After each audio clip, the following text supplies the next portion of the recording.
დღევანდელი დღის თემა. დამოძღვრა მათთვის, ვისაც სადილის შემდეგ საღამოს მსახურებაზე მოსვლისა შერწყვა და განმარტების განგრძობა სიტყვებისთვის. შექმნა ღმერთმა კაცი, თავის ხატად შექმნა იგი, მამაკაცად და დედაკაცად შექმნა ისინი. დღეს ჩვენი შეკრება უფრო მცირეა და მომსვლელთა სიმრავლე არ შეიმჩნევა. საიდან და რატომ? იქნებ ვინმეს ხორციელი ტრაპეზის შემდეგ შერწყვა ამ სულიერ ნადიმზე დასწრება? იქნებ სწორედ ესაა მათი არ ყოფნის მიზეზი? მაშინ დაე, მათ ერთ ბრძენს უსმინან, რომელიც იტყვის: ზოგჯერ სირცხვილს ცოდვისკენ მივყავართ, ზოგჯერ სირცხვილი დიდება და მადლია. ხორციელი საკვების მიღების შემდეგ სულიერ ნადიმზე მისვლა სასერცხვილო არ არის. სულიერი საქმეები ხორციელ საქმეთაგან განსხვავებით, დროში არ არის განსაზღვრული. სულიერი საუბრისათვის დღის ნებისმიერი დრო მოსახერხებელია. ან დღის დროზე რას ვლაპარაკობ? სულიერ განსწავლას ვერც დაღამება შეუშლის ხელს. სწორედ ამას გულისხმობდა პავლე, როდესაც ტომოთეს წერდა: ქადაგე სიტყვაი, ზედაადეგ ჟამითი უჟამოდ, ამხილე, შეხრისხენდან უგეშინისეც. ისიც ისმინე ნეტარი ლუკა რას ამბობს. პავლე ეტყოდა მათ სიტყვასა მოძღვრებისათა, რამე თუ განსვლად იყო ხვალისაგან და განაგრძო სიტყვაი იგი ვიდრე შუა ღამემდე. ანუ, პავლეს მომდევნო დღეს წასვლა უწევდა და ამიტომ სიტყვა მითხარ შუა ღამემდე გაუგრძელდაო. რამენიარა დააბრკოლა იგი უდროობა, მას სწავლება შეაწყვეტინა. ყურადღებიან მსმენელს სადილის შემდეგაც დიდად არგებს ამ სულიერ შეკრებაზე დასწრება მაშინ, როდესაც დაუდევარი და უზრუნველი ადამიანი იქნებ უზმოდაც კი იყოს, მაგრამ აქედან სასარგებლო ვერაფერი წაიღოს. და ამას იმისთვის კი არ გეუბნებით, რომ მარხვის ღვაწლი შეასუსტოთ. არამც და არამც. პირიქით, მე დიდად ვაქებ და ვამართლებ მარხველებს, მაგრამ მინდა რომ სულიერ საქმეებს საღი განშტით აკეთებდეთ და არა მხოლოდ წესის გამო. სამარცხვინო ის კი არ არის, რომ ამ სულიერ გაკვეთილზე ჭამის მერე მოხვიდე, არამედ სირცხვილი იქნება აქ დასწრება ვნებებს დამონებული უზრუნველი სულით და აულაგმავი ხორციელი სურვილებით ახსავსე მდგომარეობით. საზდოს მიღება კი არ არის ცუდი, არამც და არამც, არამედ მავნებელი ჭამა და სტომაქის დამძიმებამდე გაძღომა. ეს საჭმლისგან მოგრილ სიამოვნებასაც კი ანადგურებს. სწორედ ისევე როგორც ღვინის ზომიერად სმა კი არ არის ცუდი, არამედ ლოთობა და უზომობის შედეგად საღაზრს სრულიად მოკლებული საქციელი. თუ კი შენ საყვარელო ხორციელი უძლურების გამო მთელი დღის განმავლობაში უზმობა არ შეგიძლია, არც ერთი კეთილმძრახველი არ დაგადანაშაულებს ამაში. ჩვენ მშვიდი და კაცთმოყვარე მეუფე გვყავს და ჩვენგან ძალაზე აღმატებულს არაფერს ითხოვს. იგი მარხვასა და თავშეკავებას მარტო იმის გამო კი არ გთხოვს, რომ უზმოთ ვიყოთ, არამედ იმისთვის, რომ ცხოვრებისეულ საქმეებს გავერიდოთ და მათგან თავისუფალი მთელი დრო სულიერ ვარჯიშს მივუძღვნათ. თუ ჩვენ ცხოვრებას ყურადღებით მოვეკიდებით და ყოველ თავისუფალ წუთს სულიერ საქმეებს მოვახმარდით, თუ კი საკვებს მხოლოდ საჭიროების მიხედვით მივიღებდით, თუ კი მთელ ცხოვრებას კეთილ საქმეთა კეთებით გავლევდით, მაშინ მარხვაც აღარ იქნებოდა საჭირო. მაგრამ რამდენადაც ადამიანურ ბუნებას დაუდევრობას ჩვევია და უფრო მეტად თავშეუკავებლობისა და ფუფუნებისაკენ იხრება, ამიტომ კაცთმოყვარე ღმერთი შვილთმოყვარე მამის მსგავსად საკურნებლად მარხვას გვიწესებს, რათა ქვეყნიურ სიამეებს მოგწყვიტოს და ცხოვრებისეული საზრუნავიდან სულიერი საქმეებისაკენ მიგვმართოს.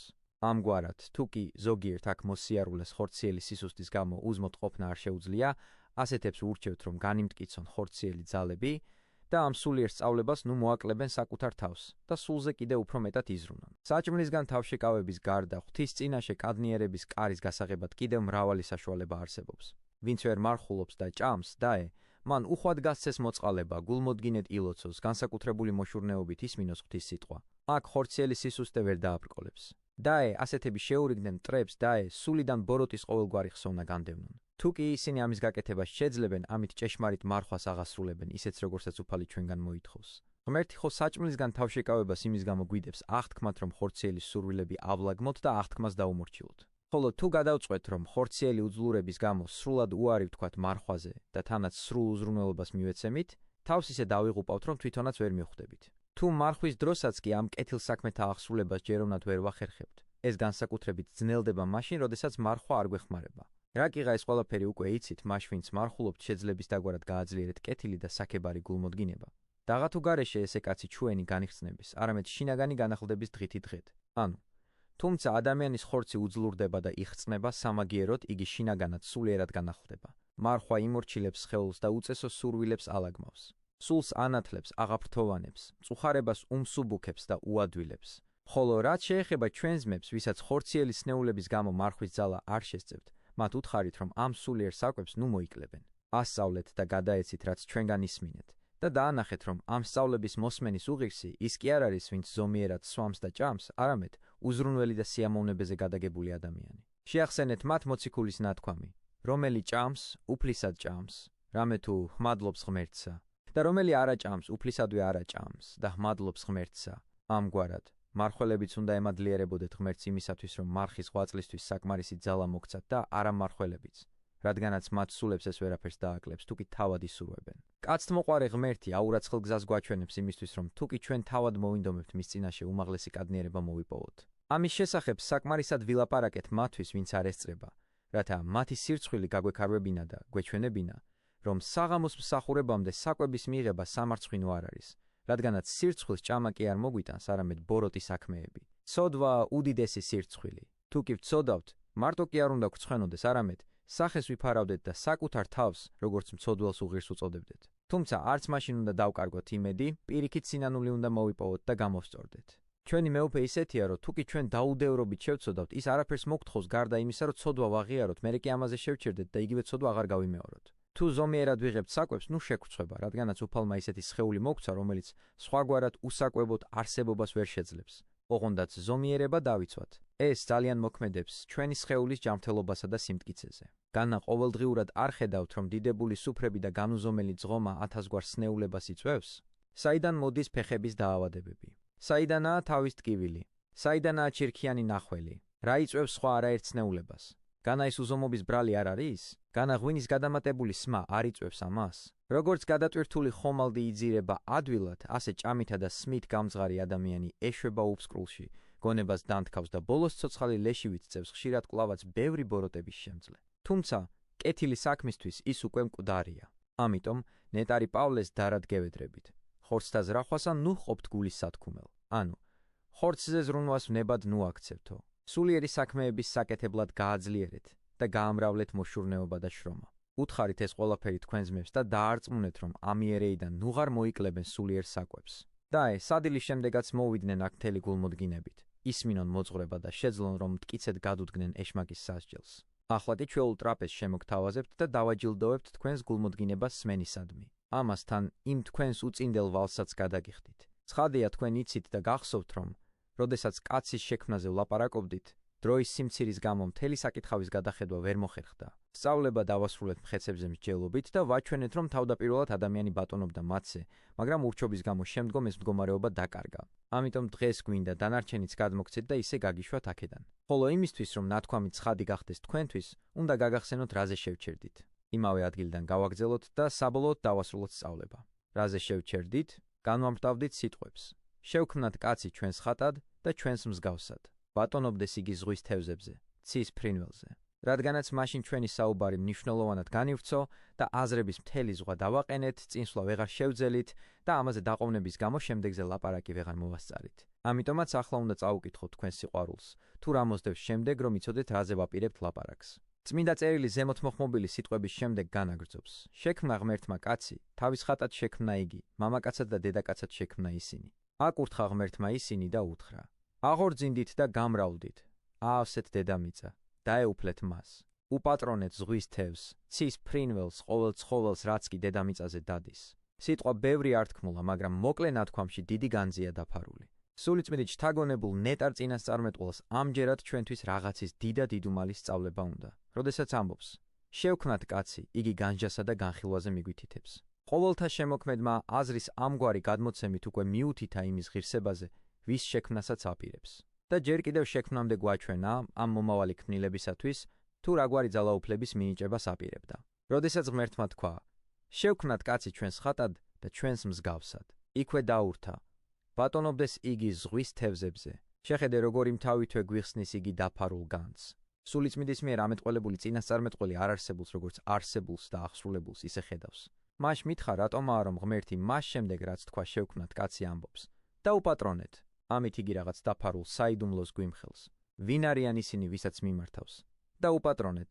განაცხადი არაა, რომ იგი ქალის შექმნაზე მიუთითებს? ხედავ, რომ წმინდა წერილში ფუჭად და ამაოდ არაფერი ითქმის და ყველაზე უმნიშვნელო სიტყვაც კი დაფარულ განძს იტევს. და საყვარელო, ნუ განგაცვიფრებს ნათქვამი. ასეთია წინასწარმეტყველთა ჩვეულება. ლაპარაკი ჯერ კიდევ არ მომხდარზე, როგორც მომხდარზე.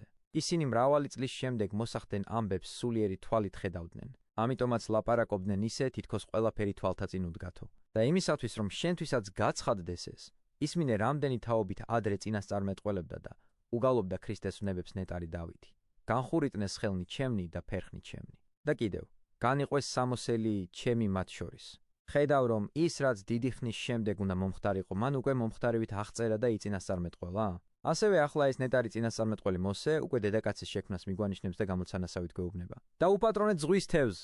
შემდეგ კი უფრო ცხადად ამბობს. შექმნა ღმერთმა კაცი, თავის ხატად შექმნა იგი, მამაკაცად და დედაკაცად შექმნა ისინი. შეხეთ რანაირ გულმოდგინებას ავლენს და ერთსა და იმავეს არაერთ გზის გვიმეორებს, რომ მისმა სიტყვებმა მსმენელის გონებაში ფესვი გაიდგას.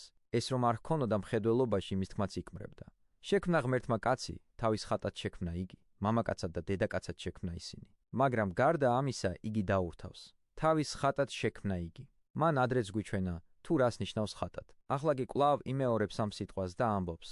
თავის ხატად შექმნა იგი. რათა თავის მართლების მცირედი საბაბიც კი არ მისცეს იმათ, ვისაც ეკლესიის დოგმატებთან დაპირისპირება სურთ. იგი კიდევ უფრო შორს განავრცობს სიტყვას და კვალ იმავეს, ანუ იმავე გამოთქმას გვასწავლის. ხატად ეს სიტყვა გამოიყენება ადამიანის სხვა ქმნილებებზე ძალაუფლებისა და ხელმწიფების გამოსახატად. ახლა კი ვნახოთ რას ამბობს იგი. შექმნა ღმერთმა კაცი, თავის ხატად შექმნა იგი, მამაკაცად და დედაკაცად შექმნა ისინი. რაზედაც ზემოთ მიგვანიშნა გამოთქმით პატრონობდესო, აქ იმავეზე უკვე აშკარად ლაპარაკობს. თუმცა აქაც ბოლომდე არ ამბობს ყველაფერს. იმიტომ რომ ჯერაც არ აღუწერია მამაკაცისა და ქალის შექმნის ამბავი, ჯერაც არ უჩვენებია, საიდან წარმოიშვა ქალი, თუმცა უკვე თქვა, მამაკაცად და დედაკაცად შექმნა ისინი. ხედავ რომ იგი ჯერაც არ ყოფილს უკვე აღსრულებულად, როგორ წარმოგვიდგენს. ასეთია სულიერი თვალი, ამ ხორციელ თვალს იმდენად ხილულის დანახვა არ შეუძლია, რამდენადაც სულიერი თვალი უხილსა და ჯერაც არ ყოფილს ხედავს. ამგვარად, როდესაც თქვა, მამაკაცად და დედაკაცად შექმნა ისინი, მოსე უკვე ორივეს საღვთო კურთხევას განუკუთვნებს და ამბობს. აკურთხა ღმერთმა ისინი და უთხრა. აღორძინდით და გამრავლდით, აავსეთ დედამიწა, დაეუფლეთ მას. უპატრონეთ ზღვის თევზს, ცის ფრინველს, ყოველ ცხოველს, რაც კი დედამიწაზე დადის. რა მაღალი კურთხევაა, როგორც ვიცით, სიტყვები. აღორძინდით და გამრავლდით, აავსეთ დედამიწა, უსიტყვო ცხოველებისა და ქვემძრომების მიმართაც ითქვა. მაგრამ ეს სიტყვები, აავსეთ დედამიწა, დაეუფლეთ მას, მხოლოდ კაცსა და დედაკაცს ეთქმის. ხედავ ღმერთის კაცთმოყვარებას, ჯერ კიდევ დედაკაცის შექმნამდე ღმერთი მას ქმნილებების თანამფლობელად აქცევს და აკურთხებს. უპატრონეთ ამბობს ზღვის თევზს, ცის ფრინველს, ყოველ ცხოველს, რაც კი დედამიწაზე დადის. ხედავ გამოუთქმელ ძალაუფლებას, ხედავ დიდ ხელმწიფებას, ხედავ რომ ყოველგვარი ქმნილება ადამიანს ემორჩილება, ამ გონიერ ცხოველს მდაბლად ნუ ჩათვლი, არამედ გაიაზრე მისი ღირსების დიდებულება და მისადმი უფლის გამოვლენილი კეთილი ნება. გაკვირდი ღვთის გამოუთქმელი კაცთმოყვარებით. თქვა ღმერთმა, აჰა, მოგცემ თქვენ ყოველი ბალახი, თესლის გამომღებელი, რაც კი დედამიწის ზურგზეა და ყოველი ნაყოფიერი ხე, თესლის გამომღებელი. ეს იყოს თქვენი საჭმელი. მიწის ყველა მხეცს, ცის ყველა ფრინველს, ყველა ქვემძრომს, რომელიც მიწაზე დადის, რომელიც სულდგმულია, კონდეს მწვანე ბალახი საჭმელად. და იყო ასე. მიაქციე ყურადღება, საყვარელო, გამოხატვის სიზუსტეს და ღვთის გამოუთქმელ კაცთმოყვარებას და დაუკვირვებლად ნურცერთ სიტყვას ნუ გაუშვებ. და თქვა ნათქვამია, აჰა, მოგცემ თქვენ ყოველი ბალახი, თესლის გამომღებელი, რაც კი დედამიწის ზურგზეა. თითქოს ეს სიტყვები ორს მიემართება და ეს მაშინ, როდესაც ჯერ კიდევ არ შექმნილა დედაკაცი. შემდეგ, უკვე იმისთვის, რომ შენ და მე ღვთის განუსაზღვრელ სიკეთეს ჩავწვდეთ, შეხე როგორ ავლენს იგი გულმოწყალებას და სიუხვეს, არა მხოლოდ კაცთან და ჯერ არ შექმნილ დედაკაცთან მიმართებაში, არამედ უსიტყვურთან მიმართაც. უთხრა, ეს იყოს თქვენი საჭმელი და დასძინა და მიწის ყველა მხეცს. აი გულმოწყალების კიდევ ერთი უფსკრული. ის მარტო მშვიდ, საკვებად და სამუშაოდ ვარგის ცხოველებზე კი არ ზრუნავს, არამედ მხეცებზე. მაშ, ვის შეუძლია ბოლომდე ჩასწვდეს ამ უსასრულო სიკეთეს? ეს იყოს თქვენი საჭმელი. მიწის ყველა მხეცს, ცის ყველა ფრინველს, ყველა ქვემძრომს, რომელიც მიწაზე დადის, რომელიც სულდგმულია, კონდეს მწვანე ბალახი საჭმელად. დიდია უფლის განგებულება მის მიერ შექმნილ კაცზე. როდესაც ღმერთმა ადამიანის შექმნა და სხვა დანარჩენი ქმნილებების ხელმწიფე დაადგინა, რაკიღა კაცს ამდენი ცხოველის გამოკვება არ შეეძლო, ანუ გეშაიგიდა. დაანახა, რომ როგორც თავად ადამიანს, ისევე ყველა პირუტყვს საზდო საკმარისად ექნებოდა. რადგანაც მიწა უფლის ბრძანებით იგი გამოკვებავდა მათ. და სიტყვებს, ეს იყოს თქვენი საჭმელი. მეხსეულად დაურთა. მიწის ყველა მხეცს, ცის ყველა ფრინველს, ყველა ქვემძრომს, რომელიც მიწაზე დადის, რომელიც სულდგმულია, ჰქონდეს მწვანე ბალახი საჭმელად. და იყო ასე. ყველაფერი, რაც უფალმა ბრძანა, აღსრულდა, ყველაფერი სათანადო თანმიმდევრობით მოხდა და ამიტომაც დასძენს მოსე. დაინახა ღმერთმა ყოველივე, რაც გააჩინა და აჰა, ძალიან კარგი იყო. ვის შეუძლია ღირსეულად აქოს წმინდა წერილის ეს სიზუსტე? ხოლოდ ამ სიტყვებითაც კი დაინახა ღმერთმა ყოველივე, რაც გააჩინა და აჰა, ძალიან კარგი იყო. ის დაახშობს ყველას ბაგეს, ვინც კი შეეწინააღმდეგება. დაინახა ამბობს ღმერთმა ყოველივე რაც გააჩინა. და აჰა, ძალიან კარგი იყო. როგორც აქამდე ყველა ახლად შექმნილზე წერილი ამბობდა. დაინახა ღმერთმა ძალიან კარგი იყო. ასევე ახლაც, როდესაც ყოველივე აღსრულდა და მე-6 დღით საქმე დამთავრდა, როდესაც უკვე ისიც შეიქმნა, ვისაც დანარჩენი ქმნილებებით უნდა ესარგებლა, იგი ამბობს. დაინახა ღმერთმა ყოველივე რაც გააჩინა და აჰა, ძალიან კარგი იყო. შეხედე როგორ მოიცავს ყველა ქმნილებას იგი მხოლოდ ერთი სიტყვაში. ყოველივე, თითოეული მათგანი იმსახურებს ქებას. მაგრამ იგი არ კმაყოფილდება სიტყვით, ყოველივე და დაურთავს, რაც გააჩინა. თუმცა არც ამაზე ჩერდება და ამბობს, კარგი იყო და ძალიან კარგი. ანუ, სრულიად კარგი. ამგვარად, თუ კი არ ყოფნიდან ყოფიერებაში მოყვანილ თავის ქმნილებებს ღმერთმა, კარგი უწოდა, მაშ, თუნდაც უზომო ამპარტავნებით შეპყრობილი, ვიღა ბედავს რომ ბაგე გახსნას და ღვთის ნათქვამს დაუპირისპირდეს, რადგანაც ხილულ სამყაროში მარტო ნათელი კი არ შექმნილა, არამედ ბნელიც. არა მხოლოდ დღე, არამედ ღამეც. მიწისგან აღმოცენებულ მცენარეთა შორის მარტო სასარგებლო კი არ იყო, არამედ მავნეც და ხეთა შორისაც ზოგი თუ ნაყოფს იძლევა, ზოგი უნაყოფოა. ცხოველთაგან ზოგი მშვიდია, ზოგი კი ველური და მძვინვარე. წყლისგან გამოსულ ცხოველთა შორის მარტო თევზები კი არ არის, არამედ ვეშაპებიც და სხვა ზღვის მხეცები. და მიწაზეც მარტო დასახლებული ადგილები კი არ არსებობს, არამედ დაუსახლებელიც. ხოლო დაბლობი ველები კი არ გვხვდება, არამედ მთები და გაუვალი ტყეები. ფრთოსანთა შორს მხოლოდ საკვებად ვარგისი კი არ არის, არამედ ტაცებელი და უწმინდური ფრინველები. მაგალითად, მიმინო და ძერა და სხვა მათი მსგავსი. ასევე, მიწიდან გამოსული ცხოველებიდან მარტო უწყინარნი კი არ არიან, არამედ გველები, ექიდნები, დრაკონები, ლომები და ფოცხვერები. ჰაერიც მარტო სასარგებლო წვიმითა და სიოთი კი არ არის სავსე, არამედ მას ქარბუქი და თოვლიც მოიცავს ხოლმე. ყველა სახის და საერთოდ თუ კი კარგად დავაკვირდებით, ვნახავთ, რომ ქმნილებებში არსებობენ მხოლოდ ჩვენთვის სასარგებლო კი არა, ბევრი ერთი შეხედვით მავნეც. სწორედ იმის გამო, რომ შემდეგში ვინმეს ღვთის ქმნილებათა ხილვისას არ ეთქვა, ეს რატომ და ის რატომო, ანდა ეს კარგადაა გაკეთებული და ეს ცუდადო, წმინდა წერილი იმ თავითვე ბაგეს დაუხშობს ყველას, ვინც ამგვარ კადნიერებას ბედავს და მე-6 დღეს ყოველივე შექმნის დასრულების შემდგომ ამბობს. დაინახა ღმერთმა ყოველივე რაც გააჩინა და აჰა, ძალიან კარგი იყო.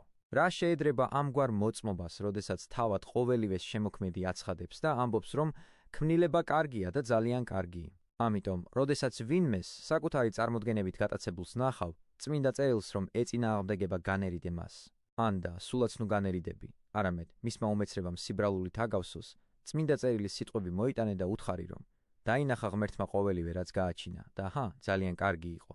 იქნებ მისი აულაგმავი ენის ალაგმა შეძლო. თუ კი ჩვენ, როდესაც კაცობრივ საქმეებში მაღალი თანამდებობის ადამიანების აზრებს არ ვეწინააღმდეგებით, არამედ ვეთანხმებით და ჩვენს პირად აზრთან შედარებით უპირატესად მივიჩნევთ, მაშ მით უმეტეს ყოველთა ღმერთის ყოველივე შემოქმედის მიმართ იმავეს უნდა გამოხატავდეთ. რადგანაც მისი მსჯავრი ვიცით, უნდა ჩავახშოთ საკუთარი აზრები და შემდგომ ძიებას აღარ ვბედავდეთ.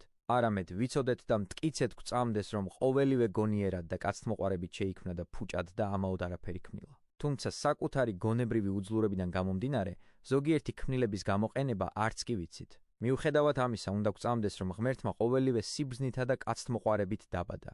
იყო საღამო, ამბობს მოსე და იყო დილა მე-6 დღე. მე-6 დღის ბოლოს მან შექმნა დაასრულა და ამიტომაც დაურთავს. დაასრულდაცა და მიწა მათი ყოველგვარი სამკაულით. შეხე როგორერიდება ყოველივე უსარგებლოსა და ზედმეტს წმინდა წერილი. უმთავრეს სტიქიათა შესახებ რომ თქვა, ამას მეტად აღარ აწვრილმანებს. როდესაც ამბობს, დაასრულდაცა და მიწა მათი ყოველგვარი სამკაულით, ამაში გულისხმობს ყველაფერს, რაც მიწაზეა და რაც ზეცაშია. მიწის სამკაული ისაა, რაც მისგან აღმოცენდა.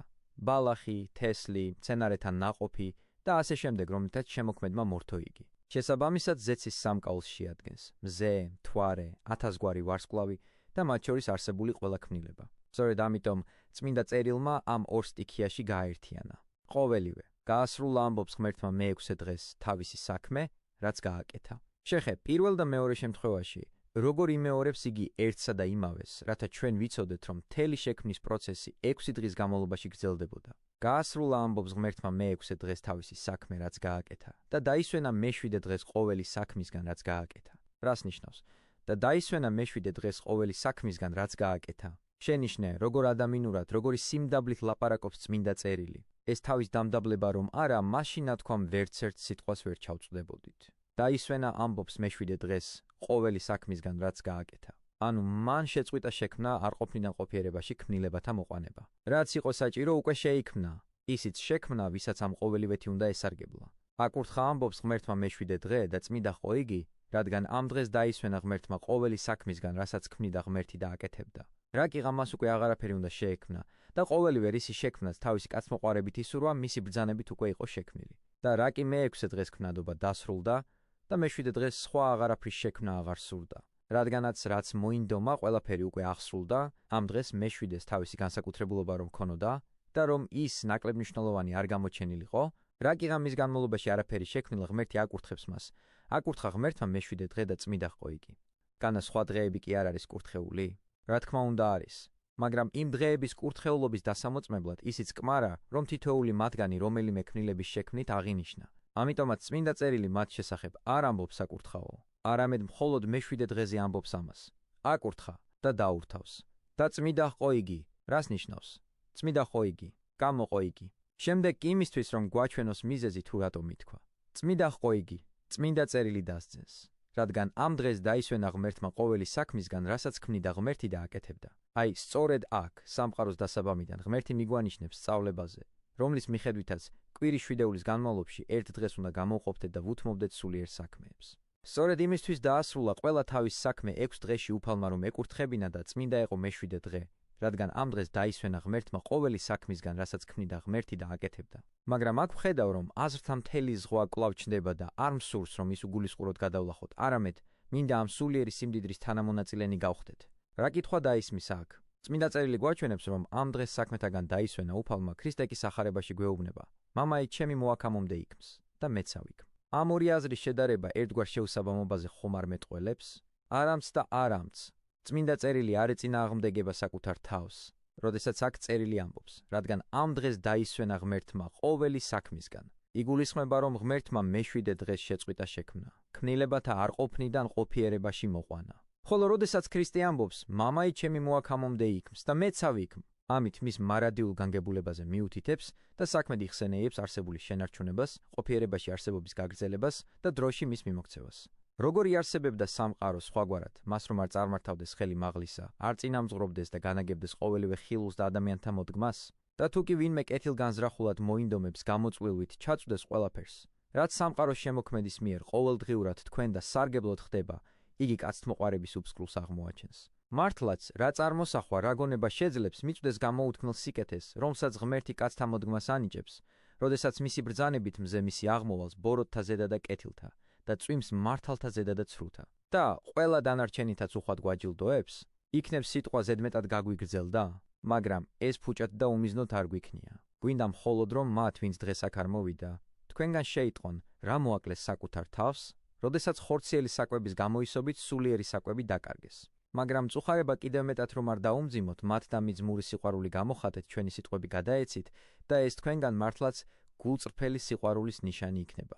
თუ კი ისინი, ვინც ტრაპეზზე მორთმეულ ხორციელ საკვებს გადაინახავენ ხოლმე ნაცნობებისთვის და ამით მათ და მის სიყვარულს გამოხატავენ, მით უმეტეს დიდად საქებარი იქნება ასეთი საქციელი სულიერ საკვებთან დაკავშირებით. თანაც აქედან თავადაც ვისარგებლებთ. ვინც ცდილობს მოყვას ასწავლოს, ის იმდენად მას კი არ უკეთებს სიკეთეს, რამდენადაც თავისთვის იმზადებს ჯილდოს და ორმაგ ნაყოფს მოიწევს. ღვთისაგან სამაგიეროს იღებს და თავის თავშიც იმეორებს და იხსენებს ნათქვამს მაშინ, როდესაც მოყვასისთვის მის გადაცემას ცდილობს. ამგვარი სარგებლის გათვალსწინებით უარს ნუეტყვით თქვენს ძმებს. დაე, თქვენგან შეიტყონ ყველაფერი, რაც აქ ითქვა.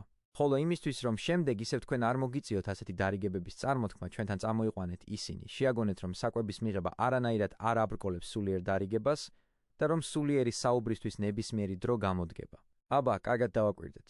ჩვენ შეგვიძლია, რომ შინ დარჩენილებმა სადილამდე და სადილის შემდეგაც ხელში ავიღოთ საღვთო წიგნები და მათგან დიდად ვირგოთ, სულ საკვები მივაწოდოთ. როგორც სხეულს სჭირდება გრძნობადი საკვები, ისე სული ყოველდღიურად დარიგებასა და სულიერ საკვებს მოითხოვს, რათა ამ საშუალებით გამტკიცდეს და შეძლოს ხორციელ აღძვრასთან დაპირისპირება და გამუდმებული ბრძოლა მასთან, ვინც მუდმივად გვემუქრება და თუ კი სულ მცირე ხნით დაუდევრობას გამოვიჩენთ, ჩვენი სულის დატყვევებასაც კი ცდილობს.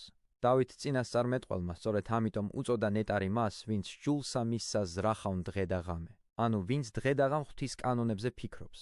ნეტარი მოსეც იუდეველი ხალხის დასამოძღვრად ამბობს, როდესაც ჭამდა ძღები და მშვენიერ შენობებს იშენებს საცხოვრებლად.